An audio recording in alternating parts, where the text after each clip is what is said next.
28वां अध्याय अष्टांग योग की विधि।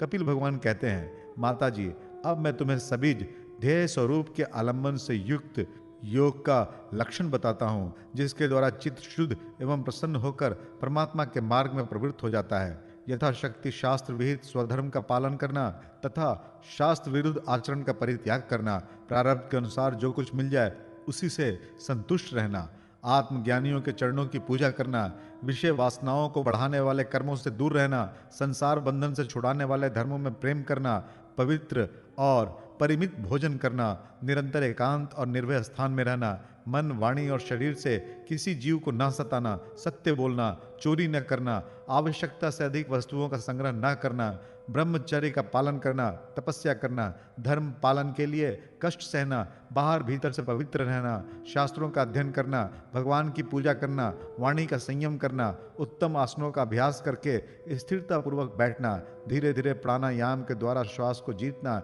इंद्रियों को मन के द्वारा विषयों से हटाकर अपने हृदय में ले जाना, मूलाधार आदि किसी एक केंद्र में मन के सहित प्राणों को स्थिर करना, निरंतर भगवान की लीलाओं का चिंतन और चित्त को समाहित करना, इनसे तथा व्रत दान आदि द्वारा दूसरे साधनों से भी सावधानी के साथ प्राणों को जीतकर बुद्धि के द्वारा अपने कुमार्गामी दुष्ट चित्त को धीरे धीरे एकाग्र करें, परमात्मा के ध्यान में लगावें।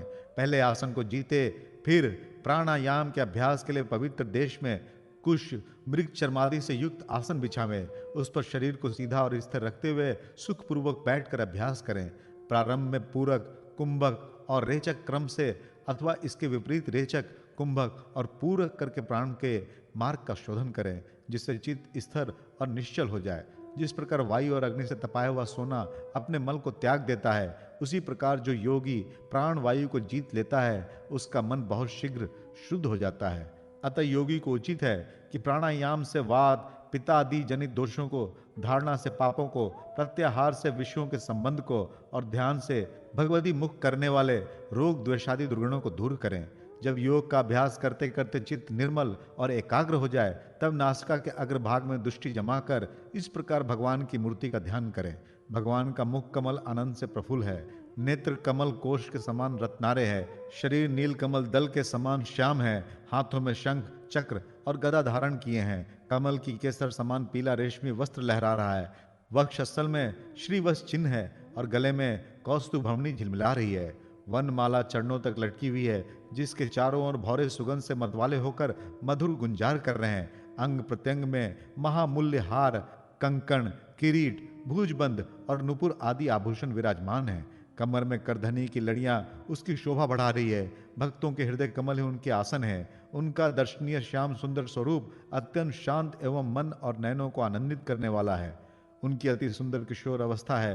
वे भक्तों पर कृपा करने के लिए आतुर हो रहे हैं। बड़ी मनोहर झांकी है। भगवान सदा संपूर्ण लोकों से वंदित हैं। उनका पवित्र यश परम कीर्तनीय है और वे राजा बलि आदि परम यशस्वी के भी यश को बढ़ाने वाले हैं। इस प्रकार श्री नारायण देव का संपूर्ण अंगों के सहित तब तक ध्यान करें जब तक चित्त वहां से हटे नहीं। भगवान की लीलाएं बड़ी दर्शनीय हैं। अतः अपनी रुचि के अनुसार खड़े हुए, चलते हुए, बैठे हुए, पौधे हुए अथवा अंतर्यामी रूप में स्थित हुए उनके स्वरूप का विशुद्ध भावयुक्त चित्त से चिंतन करे। इस प्रकार योगी जब ये अच्छी तरह देख ले कि भगवती ग्रह में चित्त की स्थिति हो गई है, तब वह उनके समस्त अंगों में लगे हुए चित्त को विशेष रूप से एक एक अंग में लगावे। भगवान के चरण कमलों को ध्यान करना चाहिए। वे वज्र, अंकुश, ध्वजा और कमल के मंगल में चिन्हों से युक्त हैं तथा अपने उभरे हुए लाल लाल शोभा में नख चंद्र मंडल की चंद्रिका से ध्यान करने वालों के हृदय के अज्ञान रूप और घोर अंधकार को दूर कर देते हैं।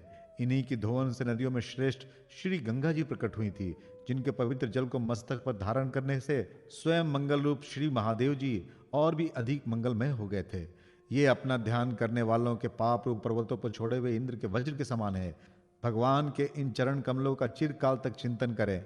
भव भय हारी अजन्मा श्री हरि की दोनों पिंडलियों एवं घुटनों का ध्यान करें, जिनको विश्व विधाता ब्रह्मा जी के माता सुरवंदिता कमल लोचन लक्ष्मी जी अपनी जांघों पर रखकर अपने कांतिमान कर किसलयों की कांति से लाड़ लड़ाती रहीं।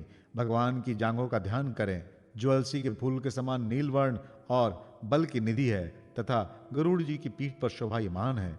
भगवान के नितंब भीम का ध्यान करें, जो एड़ी तक लटके हुए पीताम्बर से ढका हुआ है और उस पीताम्बर के ऊपर पहनी हुई स्वर्णमयी करधनी की लड़ियों को आलिंगन कर रही है।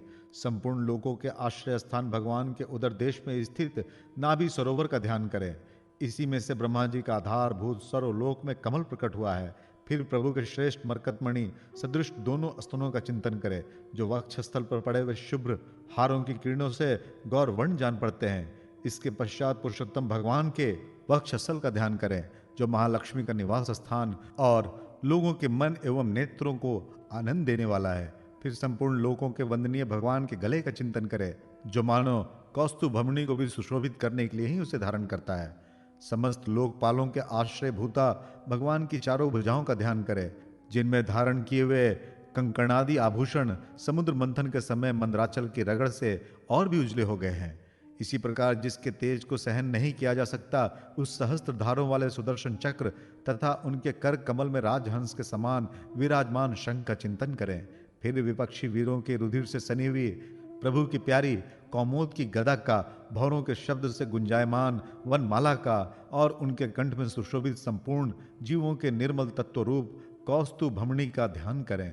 भक्तों पर कृपा करने के लिए यहाँ सकारात्मक रूप धारण करने वाले श्री हरि के मुख कमल का ध्यान करें, जो सुगढ़ नासिका से सुशोभित है और झील मिलाते हुए मकराकृत कुंडलों के हिलने से अतिशय प्रकाशमान स्वच्छ कपोलों के कारण बड़ा ही मनोहर जान पड़ता है।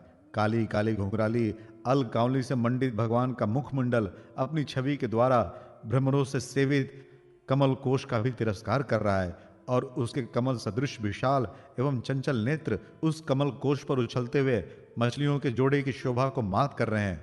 उन्नत भ्रूलताओं से सुशोभित भगवान के ऐसे मनोहर मुखार विंद की मन में धारणा करके आलस्य रहित होशी का ध्यान करें।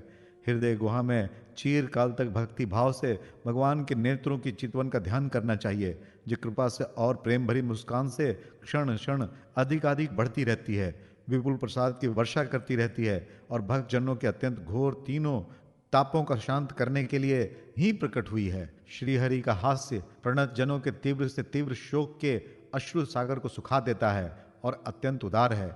मुनियों के हित के लिए कामदेव को मोहित करने के लिए ही अपनी माया से श्री हरि ने अपने भ्रूम मंडल को बनाया है। उनका ध्यान करना चाहिए। अत्यंत प्रेमाद्र भाव से अपने हृदय में विराजमान श्री हरि के खिलखिलाकर हंसने का ध्यान करें, जो वस्तुतः ध्यान के ही योग्य है तथा जिसमें ऊपर और नीचे के दोनों होठों की अत्यधिक अरुण कांति के कारण उनके कुंदल कली के समान शुभ्र छोटे छोटे दांतों पर लालिमा से प्रतीत होने लगी है। इस प्रकार ध्यान में तन्मय होकर उनके सिवा किसी अन्य पदार्थ को देखने की इच्छा न करें। इस प्रकार के ध्यान के अभ्यास से साधक का श्रीहरि में प्रेम हो जाता है, उसका हृदय भक्ति से द्रवित हो जाता है, शरीर में आनंद तरीक के कारण रोमांच होने लगता है। उत्कंठा जनित प्रेमाश्रुओं की धारा में वह बारंबार अपने शरीर को नहलाता है और फिर मछली पकड़ने के कांटे के समान श्रीहरि को अपनी ओर आकर्षित करने से साधन रूप अपने चित्त को भी धीरे धीरे ध्येय वस्तु से हटा लेता है। जैसे तेल आदि के चूक जाने पर दीप शिखा अपने कारण रूप तेजस तत्व में लीन हो जाती है, वैसे ही आश्रय विषय और राग से रहित होकर मन शांत ब्रह्माकार हो जाता है। इस अवस्था के प्राप्त होने पर जीव गुण प्रवाह रूप देहादि उपाधि के निवृत्त हो जाने के कारण ध्याता ध्येय आदि विभाग से रहित एक अखंड परमात्मा को ही सर्वत्र अनुगत देखता रहता है। योगाभ्यास से प्राप्त हुई चित्त की इस अविद्या रहित लय रूप निवृत्ति से अपनी सुख दुख रहित ब्रह्मा रूप महिमा में स्थित होकर परमात्मा तत्व का साक्षात्कार कर लेने पर वो योगी जिस सुख दुख के भोक्तत्व को पहले अज्ञानवश अपने स्वरूप में देखता था, उसे अब अविद्याकृत अहंकार में ही देखता है।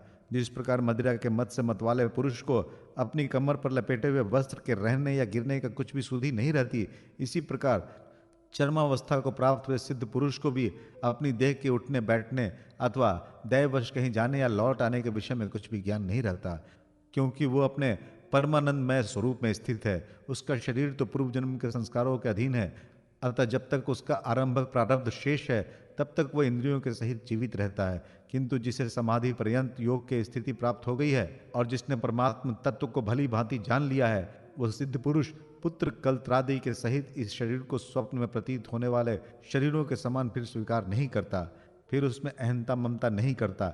जिस प्रकार अत्यंत स्नेह के कारण पुत्र और धनादि में भी साधारण जीवों की आत्मबुद्धि रहती है, किंतु थोड़ा सा विचार करने से ही वे उनसे स्पष्टतया अलग दिखाई देते हैं, उसी प्रकार जिन्हें ही अपना आत्मा मान बैठा है, उन देहादि से भी उनका साक्षी पुरुष पृथक ही है। जिस प्रकार जलती हुई लकड़ी से, चिंगारी से, स्वयं अग्नि से ही प्रकट हुए धुएं से तथा अग्नि रूप माने जाने वाली उस जलती हुई लकड़ी से भी अग्नि वास्तव में पृथक ही है, उसी प्रकार भूत, इंद्रिय और अंतःकरण से उनका साक्षी आत्मा अलग है तथा जीव कहलाने वाले उस आत्मा से भी ब्रह्म भिन्न है और प्रकृति से उसका संचालक पुरुषोत्तम भिन्न है। जिस प्रकार देह दृष्टि से जरायुज, अंडज, स्वदेज और उद्भिज चारों प्रकार के प्राणी पंचभूत मात्र हैं, उसी प्रकार संपूर्ण जीवों में आत्मा को और आत्मा में संपूर्ण जीवों को अनन्य भाव से अनुगत देखें। जिस प्रकार एक ही अग्नि के अपने पृथक पृथक आश्रयों में उनकी विभिन्नता के कारण भिन्न भिन्न आकार का दिखाई देता है, उसी प्रकार देव, मनुष्य आदि शरीर में रहने वाला एक ही आत्मा अपने आश्रयों के गुण भेद के कारण भिन्न भिन्न प्रकार का भासता है। अतः भगवान का भक्त जीवन के स्वरूप को छिपा देने वाले कार्य कारण रूप से परिणाम को प्राप्त हुई भगवान की इस अचिंत शक्तिमयी माया को भगवान की कृपा से जीत कर अपने वास्तविक स्वरूप ब्रह्म रूप में स्थित होता है।